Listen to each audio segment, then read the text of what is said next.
إن الحمد لله نحمده ونستعينه ونستغفره ونعوذ بالله من شرور أنفسنا ومن سيئات أعمالنا من يهد الله فلا مضل له ومن يضلل فلا هادي له أشهد أن لا إله إلا الله وحده لا شريك له وأشهد أن محمدا عبده ورسوله لا نبي بعده. Pertama, marilah kita mengucapkan syukur kehadirat Allah Subhanahu wa taala yang mana pada siang hari ini di puasa hari ketiga ya, 3 Ramadan dan tidak terasa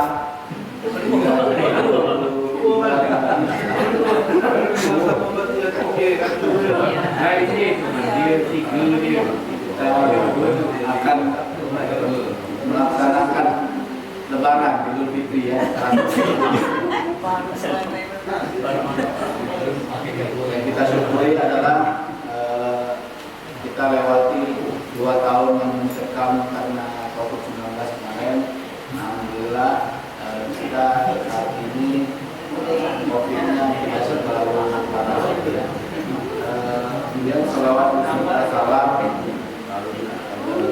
artinya kita bukan kepada baginda Nabi besar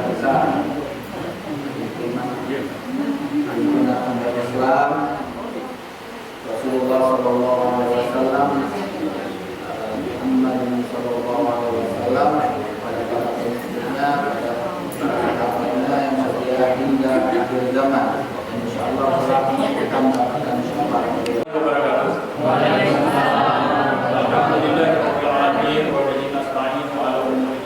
Wassalatu wassalamu ala asyrafil anbiya'i wal mursalin wa ala alihi wa sahbihi ajma'in, amma ba'd. A'udzu billahi minasyaitonir rajim. Bismillahirrahmanirrahim. Ya ayyuhallazina amanu kutiba alaikumusiyam kama kutiba alal ladzina min qablikum la'allakum tattaqun. Ayyaman ma'dudah. Yang kami hormati Bapak Kasubag, para kasih penyelenggara YFU dan YFT yang sempat hadir pada kesempatan yang berbahagia ini.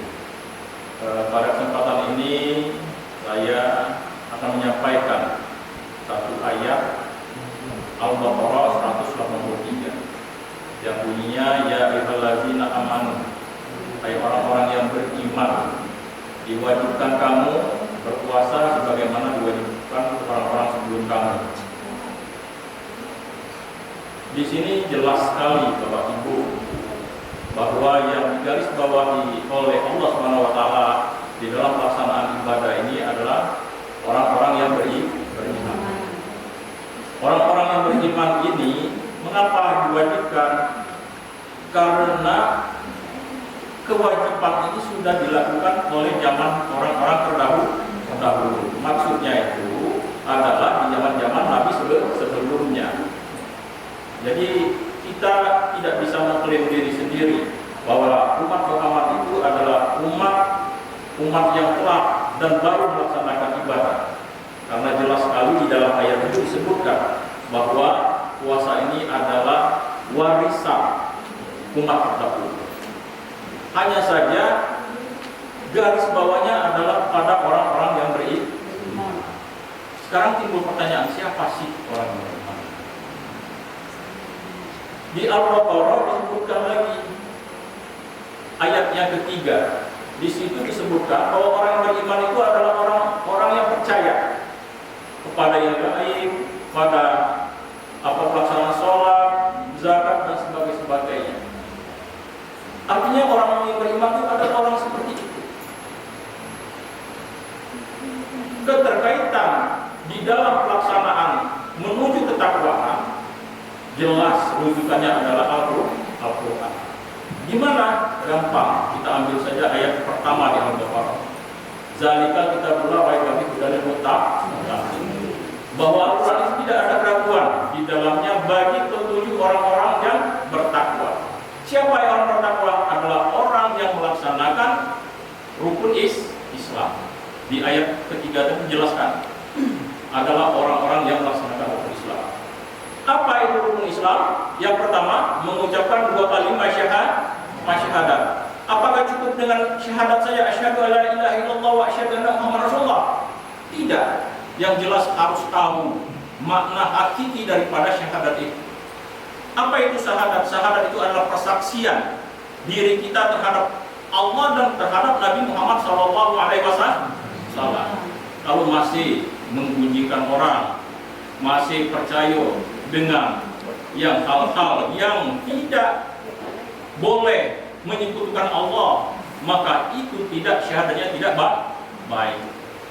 Jadi syahadat itu harus dicamkan kepada kita dahulu, baru kita mengatakan bahwa saya adalah Islam, orang yang beriman.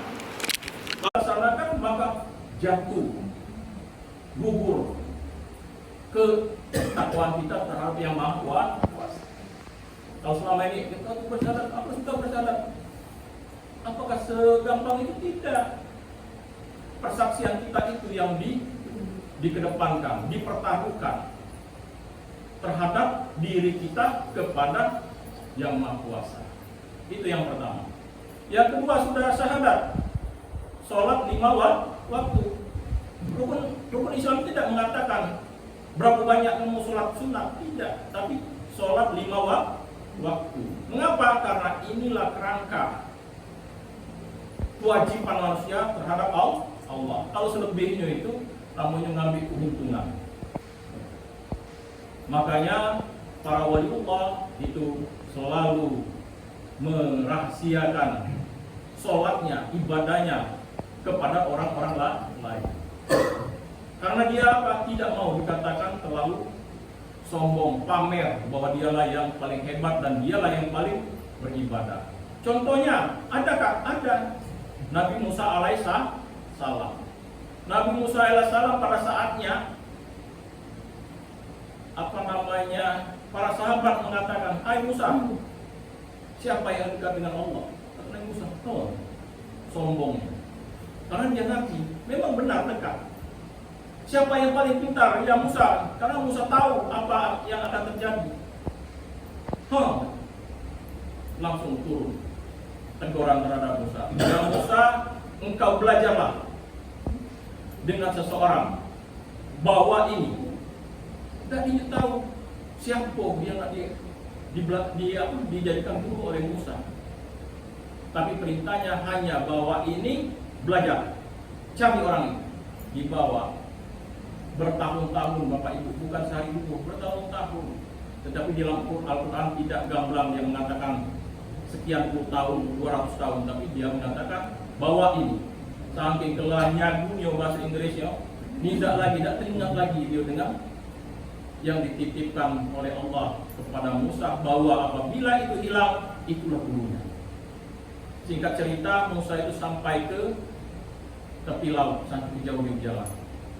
Dari Arab itu berjalan ke tepi laut.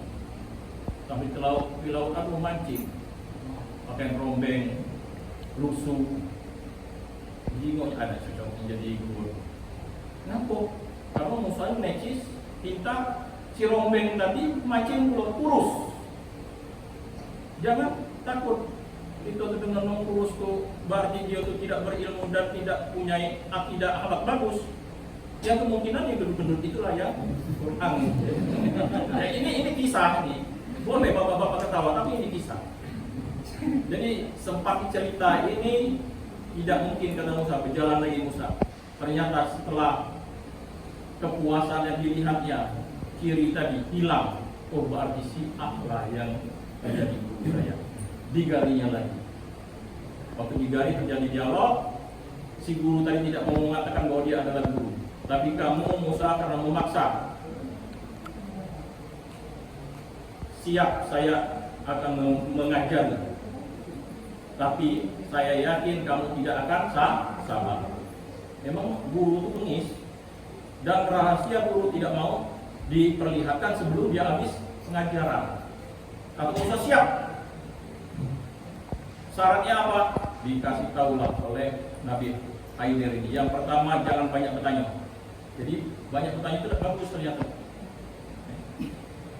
Jangan banyak bertanya. Sebelum gurunya yang memberitahu. Jangan cicak-cicak pintar sebelum diberitahu. Siap, kata Nabi Musa. Dan apabila kamu masih bertanya di tengah jalan, hanya kuberi 3 kesempatan. Singkat cerita berangkat. Baru selangkah bertanya Musa tadi, oh Isa, kenapa kau cucuk ke perahu kita ni? Mau ketemu? Lah, lengkap tuh, sabar ya. Belum dijawabnya. Sampai di seberang, masih lalata berulang, kenapa kau bakar rumah ini? Dan sebagainya. Singkat cerita 3 pertanyaan. Nah, sampai 3 pertanyaan sesuai dengan janji, maka janji itu harus ditepati. Kalau sebagai ASN berjanji dengan setia terhadap negara, ya setialah. Kalau tupoksi sudah ditandatangani secara integritas, yuk taati itu. Baru diceritakan oleh Nabi Khidir, baru dia mengucapkan minta ampun kepada Allah. Ternyata bukan dia yang pintar. Sebelum berapa ilmu Nabi Musa itu dibandingkan dengan Nabi Khidir. Ceritakan mengapa kita tembok perahu tadi, karena di seberang sudah ada penyamun dan sebagainya. Mengapa rumah ini kita bakar? Ternyata di dalam rumah itu ada harta karunnya. Kalau tidak kita bakar maka akan diambil oleh orang lain. Mengapa kita bunuh anak tadi? Karena anak itu setelah besar nanti akan durhaka dan sebagainya. Artinya jauhnya ilmu Musa dengan Nabi Khidir tadi. Makanya ilmu ini harus bapak-bapak, ibu-ibu, saudara-saudara sekalian yang kita harus kita perdalam terus. Berkaitan dengan apa yang saya sampaikan tadi, karena ini kultum, memang kultum ini tidak memuaskan. Kalau nak memuaskan bukan kultum ini ceramah. Kalau kultum ini bela berpembukaan Pak. Lalu 20 menit. Jadi singkat cerita, Bapak Ibu, takwa itu harus dilandasi dengan rukun iman. Yang pertama syahadatnya bagaimana, kemudian sholatnya bagaimana, apakah sholatnya sudah bagus atau tidak, ciri khas bagus bagaimana, itu harus kita pelajari dengan sama. Kemudian puasa, baru berzakat, terakhir baru naik haji. Kita hari ini baru batas tingkat tapaan yang ketiga, syahadat, sholat wajib, kemudian baru puasa. Untuk renungan kita di penghujung, mengapa dikatakan mutakin?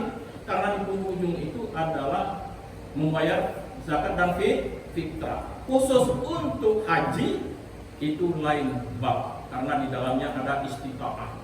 Tapi kalau 4 rangkaian ini tidak ada istilah istita'ah, sampai yang mampu, harus mampu supaya menjadi yang mutakin.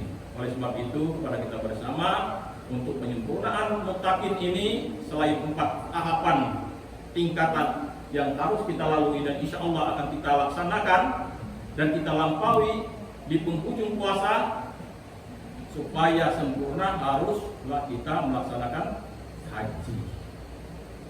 Jangan terus sedih kan, Pak, aku ini mungkin tidak melaksanakan haji. Ya dulu, karena itu istita'ah. Arti istita'ah itu sesuai dengan kemampuan. Kalau kemampuan batas ke Palembang inilah, jadilah, karena nama itu kita sudah ngantar para jemaah haji. Insya Allah kalau doanya terus diijabah oleh Allah, akan berangkat kita. Mungkin ini saja bapak-bapak, saudara-saudara sekalian yang saya sampaikan kepada kita bersama. Jadi janganlah mudah mengatakan saya ini orang yang mutakin, tapi lihatlah 4 rangkaian yang akan kita hadapi sampai di penghujung puasa ini. Akhir kalam billahi taufiq wal hidayah. Wassalamualaikum warahmatullahi wabarakatuh.